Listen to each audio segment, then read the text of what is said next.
Cuando algunos afirmamos que deberíamos promover el ahorro a largo plazo en España de cara a la jubilación debido a la pésima situación financiera en la que se encuentra la Seguridad Social y por tanto debido a los muchos recortes que vendrán y que sufrirán los pensionistas a lo largo de las próximas décadas, muchas personas entienden que promover el ahorro a largo plazo para la jubilación equivale a instar a los ciudadanos o a favorecer que los ciudadanos contraten más planes de pensiones. Dentro del imaginario colectivo existe una equiparación muy estricta entre ahorro para la jubilación y plan de pensiones. Y se trata, por desgracia, de una equiparación totalmente desafortunada. ¿Por qué razón?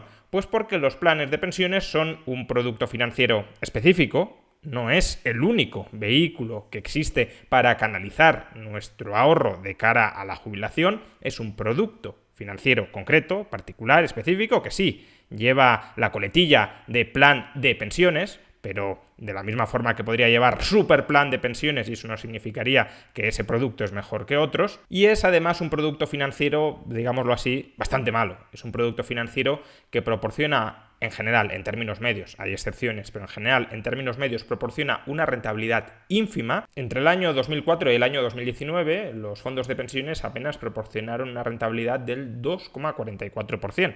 Por debajo, bastante por debajo de la rentabilidad que durante ese mismo periodo proporcionó el IBEX o incluso la deuda pública española, y una rentabilidad que a duras penas llegó a batir la inflación.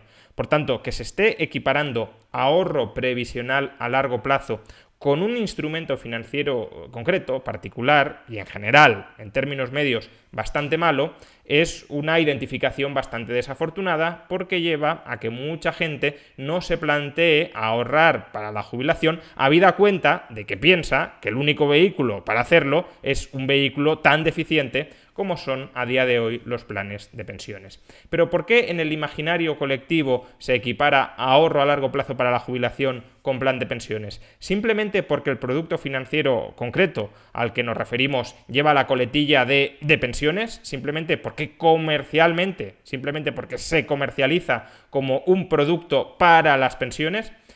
Pues muy probablemente no solo por eso, ni principalmente por eso. El mayor motivo, a mi entender, por el cual se identifica ahorro a largo plazo para la jubilación con plan de pensiones, es porque dentro del IRPF existe una reducción, una bonificación específica para que los ciudadanos, para que los contribuyentes efectúen desembolsos, efectúen aportaciones a planes de pensiones. Se trata de una desgravación que prácticamente solo beneficia a este producto financiero concreto, según la cual los contribuyentes pueden desgravarse hasta 8.000 euros al año si invierten en estos planes de pensiones y claro, una aportación, una desgravación de 8.000 euros al año que reduce la base imponible en esa misma cantidad, significa que según cuál sea el tipo marginal del impuesto, estaríamos hablando de una reducción total de la factura fiscal con Hacienda entre 2.500 y 3.000 euros anuales. Por consiguiente, de alguna manera el legislador, al haber aprobado una reforma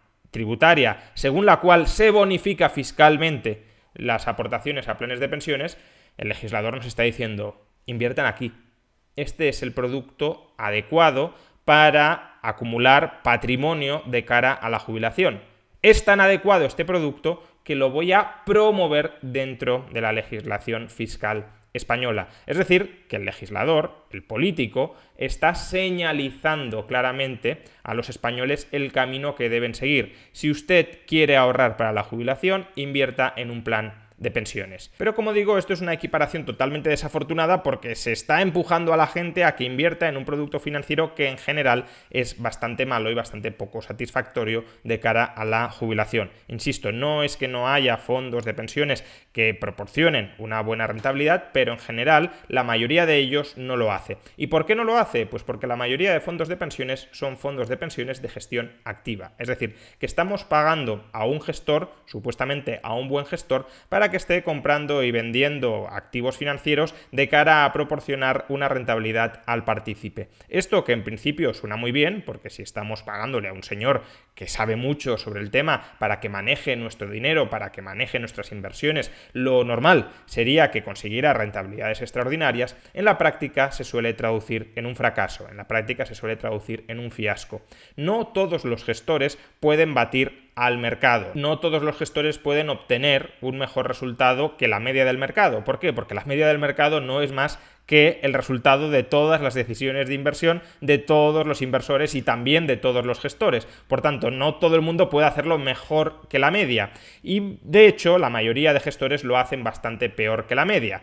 Muchos de ellos, de hecho, solo se encargan de intentar replicar el comportamiento de algunos índices y cobrar por ello, cuando ahí no hay valor añadido alguno. Por tanto, estamos pagándole altas comisiones a un señor para que compre y venda acciones y para que en muchísimos casos lo termine haciendo peor que si simplemente replicáramos directamente el índice o los principales índices del mercado.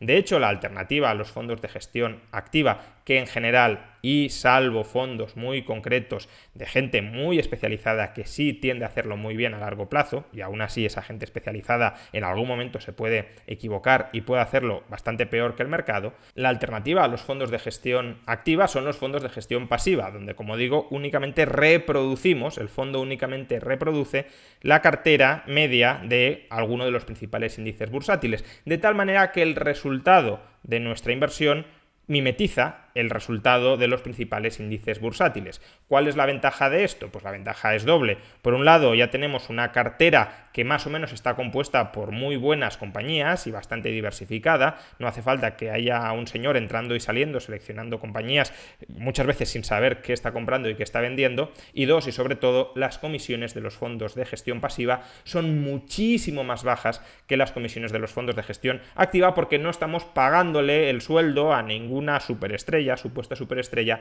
para que maneje nuestra cartera de inversiones. Simplemente estamos mimetizando, simplemente estamos reproduciendo, estamos replicando la composición de un índice bursátil. Por eso los fondos de gestión pasiva suelen batir, desde luego en términos promedios, baten clarísimamente a los fondos de gestión activa. ¿Y qué pasa? ¿Que no hay planes de pensiones canalizados a través de un fondo de pensiones de gestión pasiva? Sí los hay, pero el principal canal para comercializar fondos de pensiones en España es la banca. Y la banca en España y en cualquier otro país occidental es un oligopolio.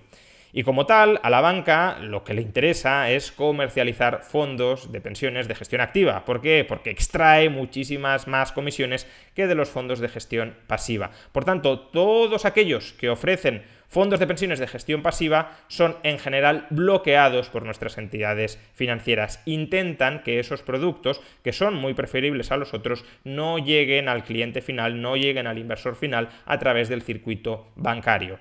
Asfixiando, por tanto, las alternativas más baratas, lo único que queda a disposición de la clientela son alternativas ineficientes y caras, como los principales fondos de pensiones de gestión activa. Ahora bien, uno podría decir, bueno, aunque los fondos de pensiones, en concreto de gestión activa, sean un producto financiero tan malo, al menos sirven para ahorrarnos gran parte de los impuestos que alternativamente pagaríamos. He mencionado antes que si un contribuyente efectúa una aportación de 8.000 euros a un plan de pensiones y ese contribuyente tributara a un tipo marginal del 45% en España, se estaría ahorrando de su factura fiscal final 3.600 euros.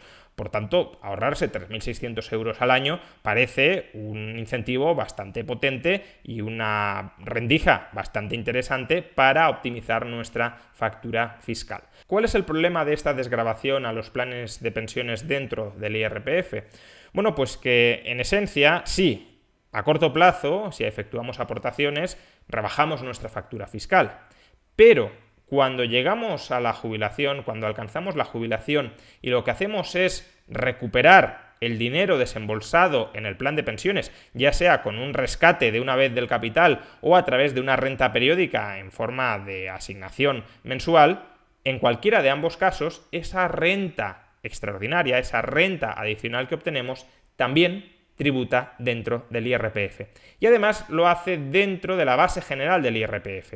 Aunque se trata de una renta del capital, porque evidentemente un plan de pensiones y la rentabilidad derivada de un plan de pensiones es una renta del capital, es un rendimiento del capital y debería, por consiguiente, tributar a tipos impositivos, a una escala de tipos impositivos mucho más baja, entre el 19 y el 23%, lo cierto es que tributa dentro de la base imponible general a tipos marginales de hasta el 45%. O dicho de otra manera, si al principio, durante nuestra vida laboral, nos ahorramos impuestos, pero cuando nos jubilamos, pagamos más impuestos de los que pagaríamos como consecuencia de haber amasado, de haber constituido un plan de pensiones. A largo plazo, por consiguiente, no hay grandes beneficios fiscales derivados de constituir un plan de pensiones. Los podría haber, por cierto, si durante nuestra vida laboral tributáramos a un tipo marginal mucho más alto del que tributamos una vez nos jubilamos. Pero justamente esta semana la AIREF acaba de publicar su segundo Spending Review, donde analiza diversos beneficios fiscales y entre ellos la desgravación del plan de pensiones. Y al analizar la desgravación del plan de pensiones, lo que descubre es que la inmensa mayoría de contribuyentes, como podemos observar en el siguiente gráfico, tributan al mismo tipo marginal, en términos medios, a lo largo de todo su ciclo vital, a lo largo de toda su vida laboral y de su jubilación. Y por consiguiente, lo que nos ahorramos al principio con los planes de pensiones lo terminamos pagando una vez nos jubilamos. No es una herramienta en general, la desgravación fiscal para los planes de pensiones con la que ahorrarnos impuestos, sino como mucho es una herramienta para diferir el pago de impuestos. De hecho, en este gráfico podemos observar que los únicos que podrían verse beneficiados fiscalmente por la desgravación a los planes de pensiones son las rentas más bajas. ¿Por qué? Porque las rentas más bajas sí que tienen durante su vida laboral un tipo marginal, si se enfrentan a un tipo marginal más alto del que pagan una vez se jubilan. Y por tanto, claro, si pagas impuestos muy altos durante tu vida laboral, te interesa aprovecharte de desgravaciones. Y si luego cuando te jubilas prácticamente no pagas impuestos, aunque recuperes, aunque rescates el plan de pensiones, tampoco pagarás esos impuestos. Con lo cual, no los pagas al principio y tampoco los pagas al final.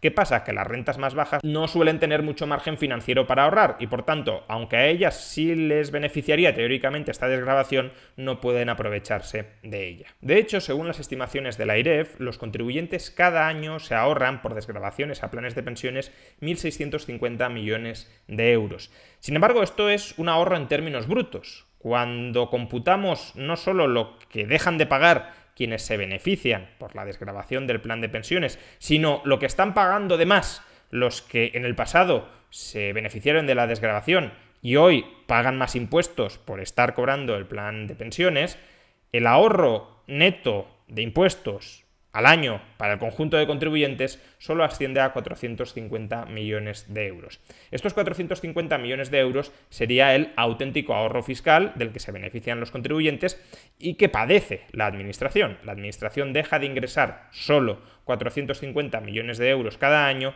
por la desgravación a los planes de pensiones. Ahora bien, uno podría seguir diciendo, bueno, pues algo es algo, 450 millones de euros no es que sea mucho para el conjunto de los contribuyentes que se aplican este tipo de desgravación, pero al menos son 450 millones de euros, no es una subida de impuestos. Pero no, estos 450 millones de euros en realidad no van a parar al bolsillo de los contribuyentes. De nuevo, según las estimaciones que hace la AIREF, esos 450 millones de euros de ahorro fiscal neto para los contribuyentes son plenamente absorbidos por las altas comisiones de los planes de pensiones. Es decir, que en última instancia, ese ahorro fiscal neto por año es un subsidio encubierto a la industria financiera y muy en particular a la banca. La banca es capaz de cobrar más comisiones de las que alternativamente podría cobrar porque la administración pública ha introducido una desgravación fiscal a los planes de pensiones, solo a los planes de pensiones que son comercializados por la banca. Por tanto, los contribuyentes pueden pagar más comisiones porque se ahorran esa porción de los impuestos. Es, repito, un subsidio no al ahorro a largo plazo de los contribuyentes, sino que es un subsidio al oligopolio bancario, a la comercialización de un producto financiero concreto por parte del oligopolio bancario. De hecho, lo que también descubre la AIREF es que esta desgravación a los planes de pensiones no consigue su presunto objetivo, que es incrementar el ahorro a largo plazo entre los españoles. La inmensa mayoría de españoles, ni siquiera las rentas más altas, no agotan el límite de aportaciones a planes de pensiones pensiones que permite la ley tributaria, es decir, no aportan 8.000 euros al año, aunque supuestamente se podrían ahorrar tanto dinero haciendo esa aportación. ¿Y por qué no lo hacen? No porque no puedan, desde luego en el caso de las rentas más altas, sino porque saben que en última instancia no les interesa por la baja rentabilidad de los planes de pensiones y no les interesa porque el ahorro fiscal no es tan grande, sobre todo si tenemos en cuenta las altas comisiones que cobra el lobby bancario. ¿Cuál es la solución ante este problema? Bueno, aquí existen dos enfoques. Un enfoque es nos cargamos esta desgravación, sin más, y que el Estado se quede con esos 500 millones, con esos casi 500 millones de euros que hoy constituye el ahorro fiscal neto que va a parar al lobby bancario. Esta aproximación, desde mi punto de vista, es un profundo error porque España sí necesita promover el ahorro a largo plazo para la jubilación debido a los enormes problemas financieros a los que se va a enfrentar el sistema de pensiones. ¿Cuál es la alternativa? Pues ampliar la desgravación de los planes de pensiones a cualquier producto financiero comercializado por quien sea, por quien lo comercialice, que sirva para amasar ahorro a largo plazo de cara a la jubilación. No se trataría, por tanto, de mantener una desgravación solo sobre un producto financiero específico que es comercializado esencialmente por el lobby bancario, sino que de lo que se trataría es de romper el oligopolio bancario para que cualquier vehículo de ahorro a largo plazo para la jubilación esté fiscalmente bonificado. ¿Que compro acciones por mi cuenta y me comprometo a mantener ese capital inmovilizado en esas o en otras acciones hasta mi jubilación? Pues de ahí obtengo beneficios fiscales.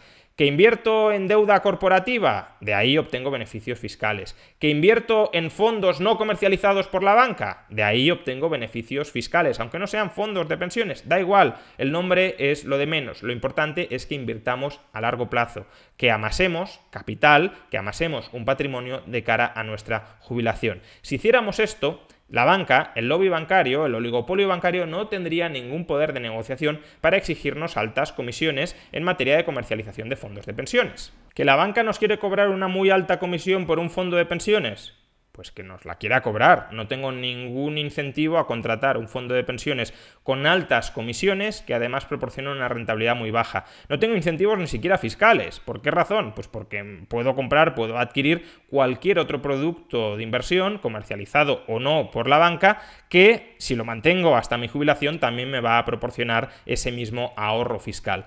Y si la banca pierde poder de negociación, si la banca pierde poder de mercado, entonces el ahorro fiscal no irá a parar a la banca, porque no podrá subirse a la chepa de altas comisiones, sino que irá a parar al bolsillo de los contribuyentes, incentivando de esa manera sí el ahorro a largo plazo. Por consiguiente, necesitamos reformar este fraude en el que se ha convertido la desgravación a planes de pensiones dentro del IRPF, pero necesitamos reformularla no para eliminarla, sino para crear otras bonificaciones fiscales que sí sean eficaces a la hora de incentivar el ahorro a largo plazo de los españoles y que no terminen redundando en un incremento de la cuenta de resultados de los bancos. Y para eso tenemos que extender la variedad, la diversidad, la cartera de productos de inversión a largo plazo que pueden acogerse a esta desgravación, que no debería ser una desgravación a planes de pensiones, sino que debería ser una desgravación general al ahorro a largo plazo. Si además de esto no solo añadimos la desgravación general al ahorro a largo plazo, sino que también eximimos de tributar dentro del IRPF